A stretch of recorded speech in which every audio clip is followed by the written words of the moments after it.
Hello everyone, thank you so much for your wonderful support. எல்லோரும் எப்படி இருக்கீங்க? நல்லா இருக்கீங்களா?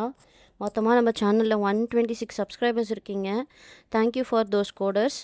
ஸோ ஏதோ ஒரு விஷயம் நான் சொல்கிறேன் அப்படின்றத நம்பி நீங்கள் சப்ஸ்கிரைப் பண்ணியிருக்கீங்க. எப்போவுமே நம்மக்கிட்ட இருக்கிற ஒரு சின்ன பிரச்சனை என்னென்னா, அடுத்தவன் அதை பண்ணுறான் இதை பண்ணுறான் அவங்க பாரு அப்படி பண்ணுறாங்கன்னு நம்ம பேசுவோமே தவிர, நம்ம கூட இருக்கிறவங்க எதனா பண்ணாங்கன்னா நிறைய பேர் நம்ம சப்போர்ட் பண்ணுறது கிடையாது. பட் என் கூட இருக்கிற எல்லாருமே எனக்காக வந்து நீங்கள் என் சேனல் சப்ஸ்கிரைப் பண்ணி ஸோ ஏதோ சொல்கிறா அப்படிங்கிறத நீங்கள் கேட்குறீங்க. அதுக்கே உங்களுக்கு ஒரு பெரிய தேங்க்ஸ். இன்றைக்கி நான் உங்களுக்காக கொண்டு வந்திருக்க டாபிக் என்ன அப்படின்னா ஐஏபிபி. சரி, வாங்க டாபிக் உள்ள போகலாம். ஐஏபிபிங்கிறது வந்து ஒரு தெரப்பட்டிக் டிவைஸ். ஆக்சுவலாக இது என்ன பண்ணும் அப்படின்னா, மெக்கானிக்கல் சப்போர்ட் கொடுக்கும் ஹார்ட்டுக்கு. என்னதுக்கு அப்படின்னா, பேலன்ஸ் க்ரியேட் பண்ணுறதுக்கு myocardial oxygen supply and demand by inflating and deflating. So it is a supporting machine. நான் ஸ்க்ரீனில் காட்டுறேன் பாருங்கள். அப்படி தான் இருக்கும். பம்பு கேஸ் ஃபில் பண்ணி இருக்கிற ஒரு பலூன் இது. ஸோ இந்த பலூன் வந்து எப்போ பேஷண்ட்டுக்கு யூஸ் ஆகும், எந்தெந்த பேஷண்ட்டுக்கு யூஸ் ஆகும்?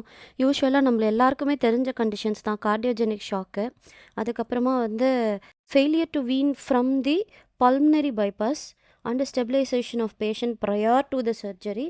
As usual myocardial infection, heart failure, ட்ராமாவில் கூட வரலாம். ஸோ இந்த பலூனை வந்து எப்படி பேஷண்ட்க்கு இன்சர்ட் பண்ணுவாங்கன்னா, ஃபியூமரல் ஆர்ட்ரியில் இருந்து டிசென்டிங் அயோட்டாக்கு வந்து இந்த பலூனை வந்து அவங்க இன்சர்ட் பண்ணுவாங்க. யூஸ்வலாகவே நம்ம இன்சர்ஷன் அப்படின்னு எடுத்துக்கிட்டாலே அது வந்து டிவைஸில் தான் போகும் இல்லையா? பட் இதில் இந்த ஒரு மிஷினை பொறுத்த வரைக்கும் என்னென்னா, இதோட ரூட் ஆப்ரேஷன் வந்து டிவைஸில் போகிற மாதிரி இன்சர்ஷன் வராது. இதில் வந்து அசிஸ்டன்ஸ் தான் வரும். ஏன்னா இது ஒரு எக்ஸ்ட்ரா கார்போரல் டிவைஸ். டிவைஸ்னால் என்ன அப்படின்னா, ஒரு வேலையை செய்ய முடியாத சமயத்தில், ஹார்ட்டால் சரியாக பம்ப் பண்ண முடியாத சமயத்தில் ஐஏபிபின்ற ஒரு மேனுவல் பலூனை கொடுத்து அதுக்கு வந்து அந்த பம்பிங்க்கு நம்ம சப்போர்ட் பண்ணுறோம், ஹெல்ப் பண்ணுறோம். அந்த டைமில் வந்து யூஸ் பண்ணுற மிஷின்ஸ் தான் வந்து கேத்தீட்டர்ஸும் மிஷின்ஸும் தான் வந்து எக்ஸ்ட்ரா கார்போரல் டிவைஸ் இந்த சிஸ்டம்ஸ்ன்னு சொல்கிறோம் இல்லையா? ஸோ இந்த எக்ஸ்ட்ரா கார்போரல்லையே 2 ரூட் ஆப்ரேஷன் நம்ம பார்ப்போம். ஒன்று என்னென்னா அசிஸ்டன்ஸ், இன்னொன்று என்னென்னா பர்ஃபார்மன்ஸ். ஸோ அசிஸ்டன்ஸ் அதோட டெஃபினிஷன் என்னென்னா, it's take over the portion of only the physiological function. But performance அப்படி கிடையாது.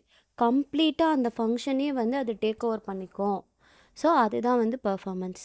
ஸோ நான் வந்து அசிஸ்ட் பண்ணுறதுக்கும் பர்ஃபார்ம் பண்ணுறதுக்கும் நிறைய வித்தியாசம் இருக்குது. நம்ம தமிழில் ஒரு வாக்கியம் படிச்சிருப்போம், செயல்திறன் செயற்பாட்டு திறன். உதவி செய்கிறது வேற, கம்ப்ளீட்டாக அந்த விஷயத்தை நானே செஞ்சு கொடுக்கறதுங்கிறது வேற. ஸோ அந்த கான்செப்ட் தான் இதில் அப்ளிகபிள் ஆகுது. இப்போ ஸ்க்ரீனில் தெரிகிற அந்த கொஷினுக்கு வந்து நீங்கள் எனக்கு அசிஸ்டன்ஸ் வருமா பர்ஃபார்மன்ஸ் வருமாங்கிறத கமெண்ட் செக்ஷனில் சொல்லுங்கள். தேங்க்யூ ஸோ மச் ஃபார் வாட்சிங். Bye bye, take care.